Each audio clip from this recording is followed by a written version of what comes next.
और नन्हे से ठाकुर जी, एक गोपी आई, वह गोपी से कह रहे हैं, अरे गोपी जी क्या कर रही है तू?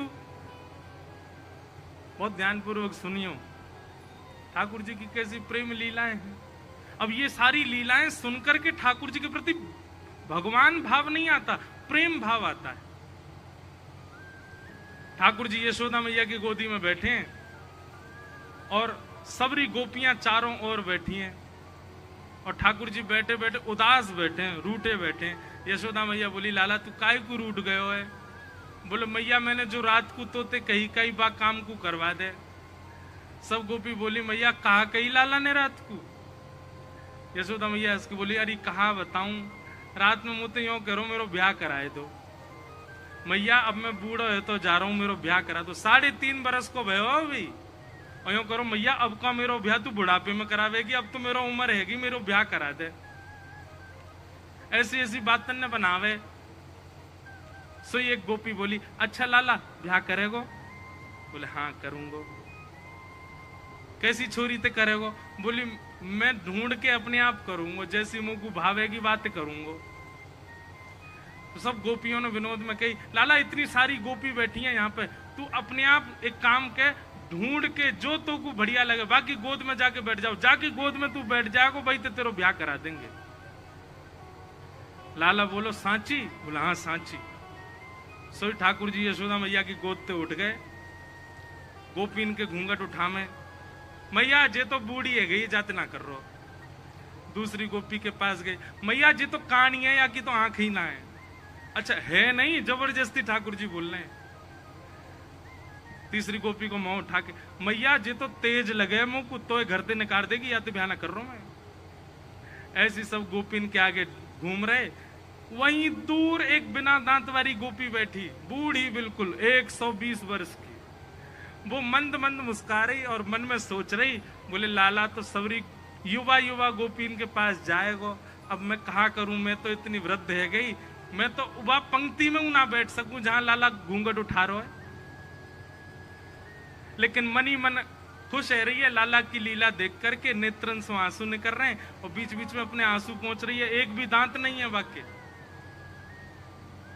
लाला सब गोपीन के घूंघट उठा उठा के देख रहा, और सोई ठाकुर जी की दृष्टि पड़ी, वो बूढ़ी बिना दांत वाली गोपी बैठी का है। ठाकुर जी बोले, मैया तेरी बहू मिल गई, और दौड़ के गए और बिना दांत वाली वह गोपी की गोद में बैठ गए। मैया मैं तो यही तो ब्याह करूंगा। मैया बोली, लाला जाके तो एक दांत ना है, जाते काय ब्याह करेगो? बोले, मैया बढ़िया है ना, माखन खावे में दांत ना चाहिए हो गए, मैं हूं माखन खाऊंगा जो चप चप खायो करेगी। और वह गोपी से ऐसे अंक भर गए, गोपी वह वृद्धा गोपी को इतना सुख प्रदान कियो, सब युवा गोपी देखती रह गई और ठाकुर जी वह को सुख दे रहे। अब ये लीला सुनकर के आपके चित्त में ठाकुर जी के प्रति श्रद्धा उमड़ी, भक्ति उमड़ी, विश्वास उमड़ा कि प्रेम उमड़ा? प्रेम उमड़ा ना। वेद व्यास जी से कहा गया, ऐसे ग्रंथ का निर्माण करो जिसको सुनने के बाद श्रोता के चित्त में प्रेम प्रकट हो।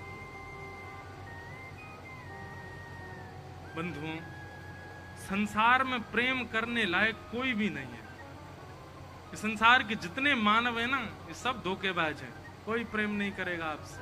स्वार्थ लाग करहि सब प्रीति, सब आपके साथ केवल स्वार्थ से जुड़े हुए हैं। प्रेम के अधिकारी केवल श्याम सुंदर है। आप आज करोड़पति हो जाओ तो जो आदमी आपसे कभी मिलता नहीं था उसका भी फोन आ जाएगा आपके पास। और आज आप भगवान ना करे किसी कारण से आपका घर बार सब छूट जाए, किराए के मकान में चले जाओ, रोज फोन करने वाला भी आपको ब्लॉक लिस्ट में डाल देगा। क्यों? अब इससे हमारा कोई संबंध नहीं। लेकिन आप करोड़पति बन जाओ, चाहे आप किराए के मकान में चले जाओ, आपके गोपाल जी आपको छोड़ के कहीं नहीं जाएंगे। आप जहां जाओगे संग जाएंगे। आप 56 भोग पाते थे तो भी गोपाल जी आपके पास रहेंगे, और आपके यहाँ एक समय की रोटी बनती है तो भी गोपाल जी आपको नहीं छोड़ेंगे। ठाकुर जी कभी त्याग नहीं। तो असली प्रेमी कौन? जो हर स्थिति में हमारे संग रहे। ऐसे तो केवल गोपाल जी। श्री कुम्मन दास जी के चरित्र में आता है कि कुम्मन दास जी के यहां पर बिछाने के लिए आसन भी नहीं था घर में। इतनी दीन स्थिति थी कुम्भन दास जी की, पर गोपाल जी उनकी गोद में आकर के खेलते थे। कुम्भन दास जी तिलक पता कैसे लगाते थे? दो क्रिया थी। एक, यहां भैया कुछ जाके बोले आओ, यहां बाहर हल्ला नहीं करें, बस सब लोग इधर देखो। कुम्भन दास जी दो तरीका से तिलक लगाते थे, बहुत ध्यान से सुनना। एक तो उनके पास में मट्टी की एक हौद जैसी थी छोटी, वहां में जल भर लेते और जल भर के वही में अपने प्रतिबिंब को देख करके तिलक लगाते। और कई बार तिलक पतो कैसे लगाते? ठाकुर जी उनकी गोद में बैठ जाते और ठाकुर जी कहते, हाँ कुंभना यहीं धल ले श्री को, और यहीं तो खींच खींच खींच ऊपर, अरे देख टेढ़ो जा रहा हो, सीधो कर ले, सीधो कर ले। लाला अब सीधो ना, मैं ठीक करूं। सो ठाकुर जी अपनी जिह्वा से अधरामृत लेके फिर उनके तिलक को सीधो करते, कुम्भन दास जी को तिलक लगाते। तू अपनो श्रृंगार करत है, ये दर्पण हाथ दिखावत है। तू है सखी बड़ भाग बड़ी, नंदलाल तेरे घर आवत है।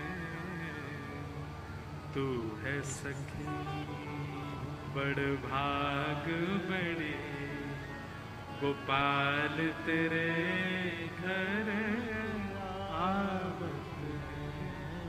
पूरी दुनिया तो भैया बाहर से सामग्री खरीद के मंदिर में लेके जाती है, पर ठाकुर जी पतो कहा करें, मंदिर में जितनी सामग्री चढ़े वहां में से बढ़िया बढ़िया चुन के धल लें, और रात में जब मंदिर बंद हो जाए सब कुम्भन दास के पास जाएं। ए देख कुम्भना तेरे काजे माला लेके आयो, गले में पहना दे। ए कुम्भना देख तेरे काजे देख बढ़िया रबड़ी मलाई लेके आयो, एक भगत लेके आयो, मैंने की तेरे संग पाऊंगो, ले तू मुंह खोल पाले। ऐसा प्रेम कुम्भन दास जी से करते ठाकुर जी। कुम्भन दास जी के चरित्र में आता है कि जब 12-1 बजे मंदिर बंद होते हैं हमारे ब्रज में आज भी, उसका मतलब ठाकुर जी सोते नहीं है, ठाकुर जी गैया चरावे जाते हैं। लेकिन कुम्भन दास जी के काल में, कुम्भन दास जी के समय पर ठाकुर जी गैया चराने नहीं जाते थे, कुम्भन दास जी के पास आ जाते थे। और कुम्भन दास जी जो कर रहे होते थे ठाकुर जी उनके हाथ बटाते। एक दिन की बात है, कुम्भन दास जी हल जोत रहे थे अपने खेत में। ठाकुर जी आ गए, ए कुम्भना कहा कर रहे हो? आओ आओ जय जय, हृदय से लगा लियो। बोले हल जोत रहा हूं ने खेत में। ठाकुर जी बोले मोकू भी कछु काम दे दे। बोले जय जय आप कहा करोगे, श्रम है, छोटे छोटे से पाँव में आपके ऐसे निष्ठुर वन में डोलोगे कांटे लग जाएंगे, बल्लभाचार्य जी मुझे मारेंगे फिर। ना ना मैं तो कुछ करूंगा। छोटे से ठाकुर जी, श्रीनाथ जी का जो स्वरूप है ना, ये 4 वर्ष के बालक का स्वरूप है, 4 वर्ष के ही हैं ठाकुर जी इसमें। तो 4 वर्ष के ठाकुर जी आ गए। कुम्भन दास जी तो कह रहे मैं सेवा करूंगा, और पूरा ऐसा ही श्रृंगार, ऐसा ही मुकुट, ऐसे बस मंदिर में ही रहते हैं और कुम्भन दास जी के संग खेलते कूदते हैं। तो कुम्भन दास जी ने कही एक काम करो, मैं हल जोत रहा हूं, तुम पीछे बीज लेके चलो, सुंदर बीज उछालते चलो। सो ठाकुर जी अपनी पीताम्बरी में यहाँ बीज धर लेते। अभी इसी कलिकाल की घटना, और वो खेत आज भी हैं जहां ठाकुर जी ने अपने हाथन से बीज बोए हैं, कुम्भन दास जी के खेत। कुम्भन दास जी हल लेके चल रहे हैं और श्री ठाकुर जी ऐसे बीज उड़ाते हुए चल रहे हैं, बीज उछालते हुए चल रहे हैं। ये लीला होती क्यों? कुम्भन दास जी का धर्म प्रधान नहीं है, कुम्भन दास जी का अर्थ प्रधान नहीं है, कुम्भन दास जी का मोक्ष प्रधान नहीं है, कुम्भन दास जी का प्रेम प्रधान है। हम धर्म की कोई, हम तो धर्म के बिना प्रेम में जा ही नहीं पाओगे। धर्म अर्थ काम मोक्ष की सिद्धियां पार करके ही प्रेम में जा पाओगे। कोई धर्म की सिद्धि ना चढ़ाओ, सीधा प्रेमी बन जाए, अपराध बनेगा उससे। वृंदावन की रीति में सीधे छलांग मार रहे हैं आजकल कई सारे लोग। 4 दिना की भक्ति है तो ही वृंदावन कूद जाएंगे और वहां पे फिर उस भाव से रहने। इतनी जल्दी नहीं, वृंदावन को बुलाने दीजिए, वृंदावन को आमंत्रण देने दीजिए। आपको इस प्रकार की स्थिति होनी चाहिए कि अब आप रह ही नहीं पाओगे, प्राण चले जाएंगे अब वृंदावन नहीं गए तो, तब जाइए वृंदावन। केवल वहां का आव भाव बढ़िया लग गया, वहां की हवा बढ़िया लग गई, वहां के लोग बढ़िया लगे, पहुंच गए वृंदावन। नहीं, इतनी जल्दी मत करो, नहीं तो वृंदावन के मूल रूप को आप जान नहीं पाओगे। प्रेम, वृंदावन में प्रेम प्रकट, उस प्रेम को हृदय में, उस प्रेम का बीज यदि बोने का काम हमारे हृदय में कोई करता है, प्रेम लक्षणा भक्ति का बीज बोने का काम यदि हमारे चित्त में कोई करता है, तो वो श्रीमद् भागवत की कथा। यदि किसी व्यक्ति ने भागवत जी का आश्रय नहीं लिया, वो प्रेमी कभी नहीं बन पाएगा ठाकुर जी का। भागवत जी का निर्माण ही प्रेम के लिए किया गया। इस प्रकार वेद व्यास जी महाराज ने भागवत जी की रचना की। वही भागवत की कथा आपने अपने पुत्र श्री सुखदेव जी को प्रदान की। सुखदेव जी ने वही भागवत की कथा परीक्षित को सुनाई। सौनकादि ऋषियों ने प्रश्न किया, ये परीक्षित कौन है? तो परीक्षित के वंश के विस्तार के रूप में थोड़ी महाभारत की कथा सुनाई। और उसी महाभारत प्रसंग में कुंती स्तुति, भीष्म पितामह की स्तुति आदि आदि मैंने बहुत विस्तार से कई बार कही है, सबको सुनाया। अंततो गत्वा पांडव परीक्षित को राज्य गद्दी पर बिठा करके स्वर्गारोहण को चले गए। परीक्षित राजा को दिग्विजय के समय एक दिन कलयुग मिला। बहुत ध्यान से सुनिएगा। और कलयुग को राजा परीक्षित ने 5 जगह प्रदान की। बहुत आश्चर्य की बात है, कलयुग के पास केवल 5 स्थान है, सब जगह नहीं है कलयुग। इस समय इस पंडाल में कलयुग है कि नहीं बताइए? नहीं है, आ ही नहीं सकता। यहां पर कलयुग केवल 5 स्थानों पर निवास करता है, पर हम सब पर कलयुग का प्रभाव है। इसका मतलब 5 में से कहीं ना कहीं हमने भी अपने हाथ पांव तो मारे हैं, इसीलिए कलयुग आया है। द्यूतम पानम स्त्रियः सूना यत्रा धर्मश्च चतुर्विध पुनश्च याचमानाय जातरूप मदात् प्रभो। 5 स्थानों पर कलयुग का निवास है। बहुत ध्यान पूर्वक सुनिएगा। सबसे पहले द्यूतम यानी कि जुआ। जुआ का मतलब बंधुओं क्या होता है? भगवान की पत्नी लक्ष्मी को जब आप दांव पर लगा करके और किसी से जीत हार की सौदेबाजी करते हो, उसी को जुआ कहते हैं। बुरा नहीं मानिएगा, ये जो शर्त लगाते ना, ये भी जुआ ही है। लगी 500 की शर्त, ये भी जुआ है। 10 रुपए, 1 रुपया, 58, 54 कितने का भी आप धन का प्रयोग करते हो, तुरंत जुआ हो जाता है। जुआ कभी नहीं खेलना है। धन को दांव पर कभी भी मत लगाइए। आप खेल कोई भी खेलिए, आप शर्त किसी और चीज, समोसा की शर्त लगा लो, रसगुल्ला की शर्त लगा लो, गुलाब जामुन की शर्त लगा लो, पेड़ा की शर्त लगा लो, और सबसे बढ़िया शर्त बताऊं, वृंदावन की शर्त लगा लो। देख भाई, बोले क्या? अगर ऐसा हुआ तो तू हमें वृंदावन लेके चलेगा, और अगर ऐसा नहीं हुआ तो मैं तुझे लेके चलूं। अगर हुआ तो तू खर्चा करियो वृंदावन को सवरो, और नहीं हुआ तो मैं करूंगा। ऐसी शर्त लगाओ। और शर्त लगवानी है तो बताएं हम, जितने रुपया मन में आ रहे हों। हाँ भाई, आज बारिश होगी कि नहीं होगी? बोले होगी। कितने की शर्त लगी? बोले 500। 500 रुपये नहीं, 500 राधा नाम जपने पड़ेंगे। तो है गई तो तू जपियो, नहीं भाई तो मैं जपूंगा। बताओ शर्त अच्छी है कि नहीं है? शर्त लगानी है तो ऐसी लगाओ। शर्त लगानी है तो यह बात की लगाओ, हाँ भाई आज भारत जीत गया तो कल सुबह गैयान को जाके गोबर में उठाऊंगा, और यदि भारत हार गयो तो तू उठाइयो जाके। ऐसी शर्त लगा। ये धन का प्रयोग क्यों कर देते? गौ सेवा की शर्त लगाओ, वृंदावन जावे की शर्त लगाओ, नाम जप की शर्त लगाओ, कीर्तन की शर्त लगाओ, परिक्रमा की शर्त लगाओ। ऐसी शर्त लगाओ जिस शर्त में भी ठाकुर जी पास आ जाएं, जिस शर्त में ठाकुर जी और प्रिय हो जाएं, ऐसी शर्त लगाओ।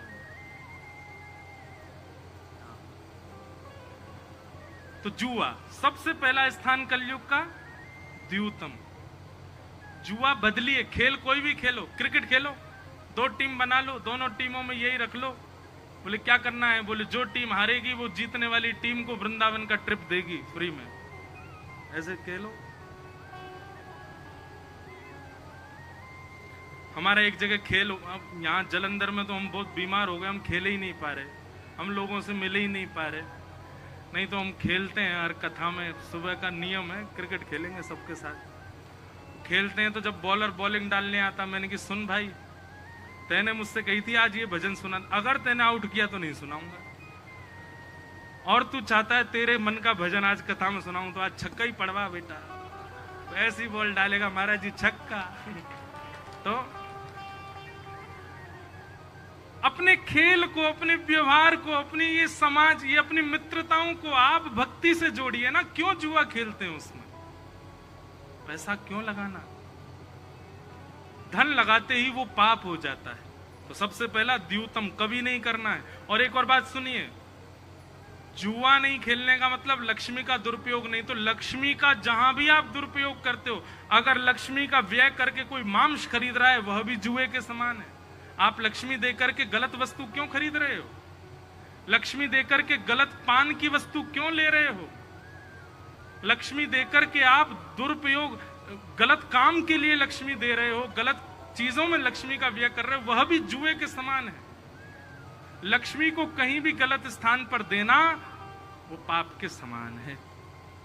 दूसरी बात, पानम, पान, पानम का मतलब है मदिरा पान। इसमें कलयुग का निवास है। संभवतः इस पंडाल में तो कोई भी ऐसा नहीं बैठा होगा जो पानम करता हो। पर सुनो अब एक बात, अब आप लोग फंस गए हो। अब जो भी पानम करने वाला पंडाल में बैठा है वो फंस चुका है। क्यों? क्योंकि अब हम मंच से ऐसा कुछ बोलने वाले हैं, आज के बाद, अब कथा सुनने के बाद अगर आपने पान किया, अगर आपने यहां कथा सुनने के बाद पुनः अपनी जिह्वा पर उस असद वस्तु का सेवन किया, तो आपके पूर्व के पाप, आपके पूर्वजों के पाप, आपके परिवार के समस्त पाप मल्टीप्लाई इनटू 1000 होके आपको लगेंगे। अब करो। आपको एक बात कहें, श्राद्ध पक्ष चल रहा है और श्राद्ध के नियमावली में बताते हैं कि जो बालक पान करता है और कभी श्राद्ध आने पर अपने माता पिता को तर्पण करता है या उनके नाम से ब्राह्मण भोज कराता है, तो उसके पितृ भी उसके हाथ का जल स्वीकार नहीं करते। भैया आपसे हमारी प्रार्थना, नशा करवे को इतना ही शौक है तो हमारी किशोरी जी के नाम को कर लो, कथा को कर लो, ठाकुर जी को कर लो। आज भारत में सबसे ज्यादा युवा अपने प्राणों का बलिदान कर रहे हैं नशा करके, प्राणों की आहुति दे रहे हैं। क्यों क्यों प्राण निकल रहे हैं? बोले ये नशा कर लिया, ये नशा कर लिया। अब दुनिया भर के नशा करते हैं, उससे प्राण निकल रहे हैं युवाओं के। हमें कहना बहुत उचित तो नहीं लग रहा है, पर नशा करने वाला हर व्यक्ति जानता है कि नशा करने से प्राण निकल जाते हैं। तो मतलब आपको पता है कि आप प्राण त्यागने के लिए ही नशा कर रहे हो। जब पता ही है कि प्राण निकलने ही हैं, प्राण त्यागने ही हैं, तो अपने देश के लिए शहीद होने के लिए जाइए ना। वहां जाइए, वहां जाकर के देश की सुरक्षा कीजिए। वहां इतने सारे माँ के पूत, वहां इतने सारे माँ के बालक, कितनी कितनी हमारी बहनों के पति अपने अपने जीवन का दान कर देते हैं पूरे राष्ट्र की रक्षा के लिए। वो भी तो युवा हैं, वो भी तो किसी माँ के पुत्र हैं, किसी बहन के पति हैं, किसी बालक के पिता हैं। क्यों त्याग कर रहे हैं वो इतनी युवावस्था में अपने प्राणों का, केवल अपने देश के लिए? और हम लोग किस लिए प्राण त्याग रहे हैं? वो नशा करके त्याग रहे हैं। सत्य बताएं तो शव यात्रा में जाने वाली भी बात करते हैं, वो बहुत पीता था, पिए पिए पड़ा रहता था नाली में। मतलब जिस शव यात्रा में दूषित व्यक्ति की भी प्रशंसा कर दी जाती है, नशे से मरने वाले की तो वहां भी प्रशंसा नहीं करता कोई भी, फिर भी नशा करते हैं लोग। आपको पता, एक बात हम कथा में कहते हैं कि तंबाकू की जो खेती होती है ना, उसमें बाउंड्री की आवश्यकता नहीं होती। तंबाकू खेती होती पंजाब में नहीं होती, गुजरात में होती है। उसमें बाउंड्री बनाने की जरूरत नहीं है। बाउंड्री क्यों बनाई जाती है? क्योंकि जानवर उजाड़ देते हैं, जानवर खा जाते हैं। और सबसे ज्यादा हरा भरा खेत होता है तंबाकू का, और हरा भरा खेत देखते ही गधा मचल जाता है, लेकिन तंबाकू खेत में गधा भी नहीं जाता। सोचो, गधा भी नहीं खाता उसको, गधा भी नहीं लेता अपनी जीभ पर। और जब मानव जब ऐसे करता है ना, तो गधा भी हंस जाता, बोले ले इसको तो हम भी नहीं खाते, इसको ये खा रहा है। इसलिए भैया, भक्ष भक्ष सेवन, तांबूल लो, ठाकुर जी की प्रसादी बीड़ा पाओ, पान पाओ, मिष्ठान मुखवास लो, लेकिन तंबाकू नहीं, मदिरा नहीं, ऐसा कोई भी पदार्थ नहीं लेना है जिससे हमारा चित्त एक क्षण के लिए भी अनकॉन्शियस होता है, एक क्षण के लिए हम अपने आपे से बाहर हो जाते हैं। ऐसी सब पदार्थों को सेवन करने से कलयुग का प्रभाव होता है। तो पहला, जुए में कलयुग का निवास। दूसरा, पानम, दूषित वस्तुओं में कलयुग का निवास। और तीसरा, पर स्त्री संग और पर पुरुष संग में कलयुग का निवास है। विवाह के उपरांत आप ये दृढ़ निश्चित हो जाइए कि आप एक पत्नी व्रती रहो, एक पतिव्रता रहो।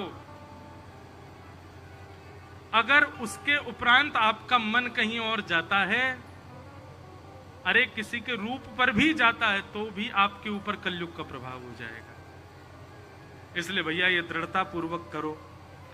चौथा निवास स्थान कलयुग का कौन सा है? कलेश, लड़ाई झगड़ा, विवाद, मार काट, एक दूसरे की टांग खींचना, उल्टा सीधा बोलना, तेज आवाज में बात करना, मारपीट करना, जबरदस्ती विवाद बढ़ाना। पता चल रहा है कि ये सामान्य रूप से थम सकती है बात, नहीं, हमको तो विवाद ही करना है। इस प्रकार का स्वभाव जिनका होता है, उन पर कलयुग का प्रभाव होता है। और पांचवा और अंतिम स्थान है कलयुग का बिना मेहनत के कमाया गया धन, बिना परिश्रम के कमाया गया धन। इन 5 स्थानों में कलयुग का निवास है। इन 5 स्थानों से स्वयं को बचाओ। इस प्रकार कलयुग को 5 स्थान दिए। परीक्षित जी महाराज स्वयं भटक गए, सिर पर मुकुट पहन लिया जरासंध का। अनीति का धन आते ही उनके मस्तिष्क में भी कलयुग के जीवाणु प्रकट हो गए। शमीक ऋषि के आश्रम गए और वहां समाधि में बैठे शमीक ऋषि से जल की याचना की, पर जल ना मिलने पर उनको अपना अपमान बोध हुआ और गले में मरा हुआ सर्प डाल दिया। शमीक ऋषि के पुत्र श्रृंगी ने आपको 7 दिन में मरने का श्राप दिया। जन्मेजय पुत्र को राज्य गद्दी पर बिठा करके राजा परीक्षित वन में गए और वन में जाकर के सब संतों से पूछा कि म्रियमाण व्यक्ति की मुक्ति का उपाय क्या है, जल्दी मरने वाले की मुक्ति का उपाय क्या है। तभी उस सभा में श्री सुखदेव जी महाराज का आगमन हुआ और सुखदेव जी के आते ही आपने उनके चरणों में प्रणाम करते हुए कहा, भगवान मेरे जीवन के केवल 7 दिन बचे हैं, मुझे मुक्ति का उपाय बताइए। अतः पृच्छामि संसिद्धिं योगिनां परमं गुरुं पुरुषस्येह यत् कार्यं म्रियमाणस्य सर्वथा।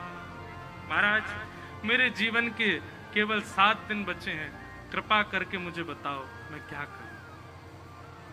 मेरे जीवन के केवल 7 दिन बचे हैं, भगवान मुझे मुक्ति का उपाय बताइए।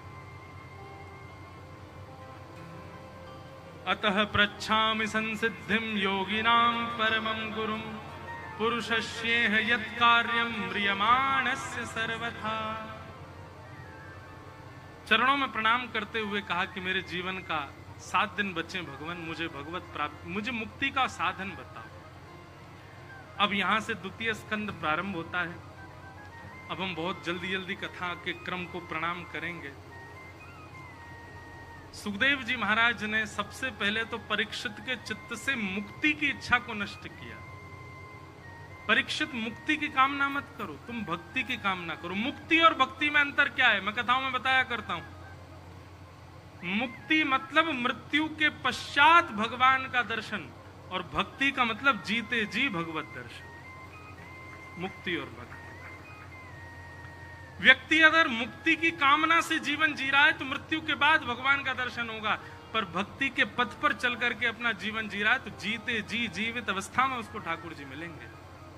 और एक बात याद रखिएगा, हम जितने भी भक्तों के चरित्र सुनते हैं, किसी ने भी वैकुंठ में जाके भगवान का दर्शन किया ऐसा कभी कथा में नहीं सुनते हम। सबने अपनी जीवित अवस्था में ठाकुर जी को प्रकट किया।